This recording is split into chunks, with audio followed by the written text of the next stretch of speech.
what is the fruit of all this tree when you nurture your tree like this, when you nurture your life like this?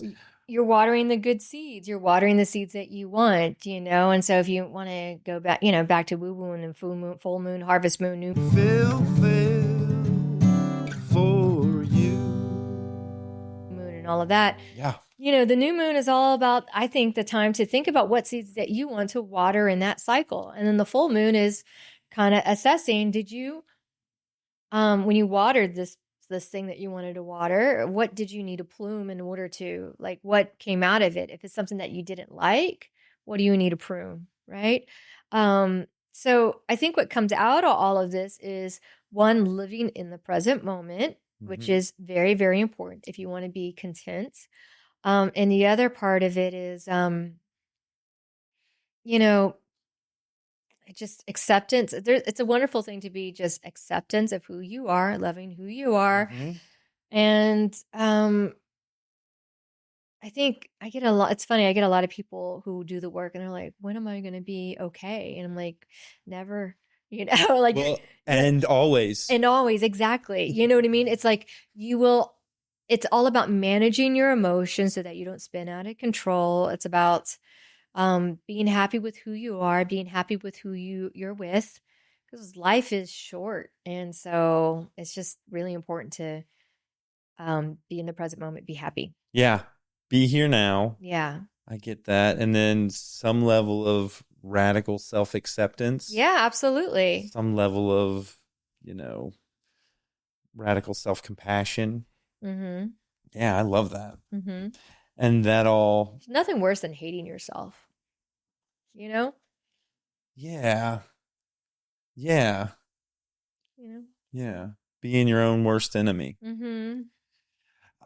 One little tool that I remember from dialectical behavioral therapy, and it's probably used in a bunch of different things, is this: what do you think what kind of advice would your best friend give you right now about something? Mm-hmm. And it's this like invitation to get yourself on your side. Right. Yeah. Because your best friend's not going to say, oh, your dog poop and you should just pack it up because you stink and you're ugly and your feet smell. Yeah. They're not going to say that. Right.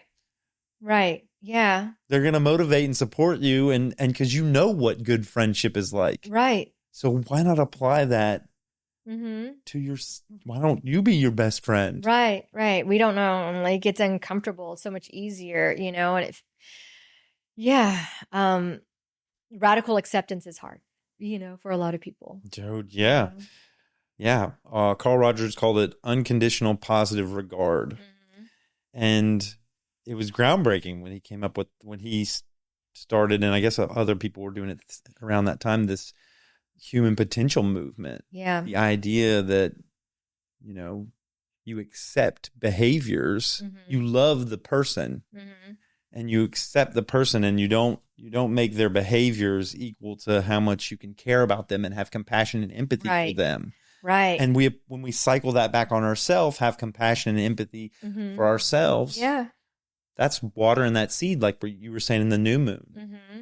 And, and seed, watership, and all of that. And I mean, it's a very Buddhist concept too. What seeds are you watering? What seeds do you want to water? What seeds do you want to, what plant, and once it's watered, what plant do you want to nourish, Yeah, I wanted to say something about what you just said, and I kind of forgot. It'll come back. Yeah. We got this. Yeah. What I thought about with do you want to take some breaths and see if it comes back in a breath? No, it's okay. What I thought about this water and seeds, I automatically thought of this. You know that saying about the two wolves inside of us? Yeah. One is greed and one is anger, and the other one's love, and the one is compassion, and they're fighting a battle to the death. Yeah. And then the last question is like, well, which one wins? Yeah. And the answer is like, which one do you feed? Right. And I just thought, man, shouldn't we be feeding both of these dudes? Well, shouldn't we have balance? Yes, absolutely. So, anger and guilt and shame are useless emotions only if you don't do anything about it. So, there is a place for anger. And sadness. And guilt and shame. If it moves you, right? But if you sit in it, it does you no good. Yeah, shame I think is a healthy tool for, you know, Motivation. and for socialization. There's Right. things I do socially that I should feel some shame about and then reflect on my behavior and then come back into the group Mm-hmm. with new behavior, behavioral Right. change. And that's Right. self-directed. Right. That's intuition. Right. Right. And so I'll give you an example of where guilt doesn't work. And it's people who believe they're empathetic, right? Oh, like what's happening in Gaza. And a lot of people, including myself, we go and like when or other catastrophes that are happening where you feel completely small and useless. And or then you see the homeless camps and you feel small and useless and it weighs on you. Um and it should, but if all you feel is small and useless and guilt and shame and there's nothing that you're doing about it, then it's a useless emotion. Then it's not doing anything. It's just making your day worse, right? It's keeping you out of the present moment because you have a lot of privilege, right?